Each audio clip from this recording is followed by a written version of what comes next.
Hello chaps, and welcome to my build update number 1 for the Revell Messerschmitt Me 410 and B2 stroke U4. This is my build entry for the Me 410 body build that I'm hosting with Torsten Schumacher. So let's get on with the build. First of all, I wanted to get things moving, things off the sprues, so I started on with the wing assemblies. Got all the parts together for both the port side and the starboard side, assembled them together and held them together with tape and clips until everything had set. And then when that had all set, I got the parts off the sprues, just a few parts for the port side fuselage, and glued them on the inside face of that. And then I cut off the few parts for the starboard side fuselage internal wall and glued those in place. Next I got the wheels and assembled those, smoothed them down, got them on cocktail sticks ready for painting, and then I got all the parts together for the pilot and the rear gunner and assembled those, put them on cocktail sticks so they were ready for painting as well. Then it was on to the engine cowlings and exhaust assemblies. Put those all together, got them ready, and then got everything on cocktail sticks, all the sub-assemblies, the cockpit and the propellers, etc. And I primed all the areas on the inside, the internal faces. I used Stynylrez black primer to do that. I then went on to the wing assemblies and painted the RLM 02 grey into the flap areas and the radiator areas. I then painted the RLM 66 grey onto the cockpit parts, followed by painting the Schwarzgrün onto the propellers. And then it was on to the cowling covers, assembled those in place so the wings were complete and ready. I then detailed inside the fuselage faces, and then detailed the rear gunner's seat, radio operator seat, followed by the pilot seat, detailed that. Took a few images of that, different angles, so you can see the detail put into that. What it's missing now is some seat belts. That's the radio assembly. It's another view of it. And then this is a side console that goes in the back for the rear gunner radio operator. And that's the top panel of the fuselage, of the cockpit. So then it was on to making seat belts. So using wine foil, I cut pieces out, glued them in with super glue and painted them sort of a light beigey colour. And then everything was given a gloss clear coat, ready for weathering. And that's a gloss clear coat on the flaps and the radiator areas. And then mixed some black and white oil paints with some odorless mineral spirits. Dabbed it on everything that had been painted, let it dry for a bit, and then rubbed off the excess, leaving an amount that I like the look of.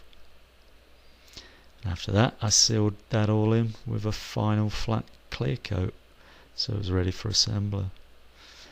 And that's all the parts now, sub-assemblies with the flat clear coat. A few views to show what it looks like finished before we button everything up. That's inside the fuselage halves. This is the side console. Goes on the starboard side, on the rear gunner radio operator. That's the top panel. That's the radio assembly. This is the rear gunner's seat, radio operator seat. And I've used a $250 just to give you an idea of scale. That's the pilot seat assembly. It's not bad detail for the size. And now we've assembled that cockpit assembly, the top panel, onto the rear gunner's assembly, rear gunner operator assembly, and the pilot seat assembly. There's some views of it before I put that into the fuselage halves and button those up. Yeah, I quite like how it turned out myself. I thought it looked pretty decent. There's a strain on the ISO, wearing 4 times magnification optivisors. Every time you take it off, you're trying to readjust your vision. There it is, assembled into the starboard side fuselage half, and a few more views of that, because we're not going to see a lot of it once it's buttoned up, so I want to make the most of that, taking some pictures before it disappears. Last couple of pictures from the top, and then it was on to fitting the port side fuselage off to it to make the complete fuselage assembly, and held it together till it was set, and then filled some seam gaps, one on the underside there at the front, one on the top side just behind the cockpit assembly.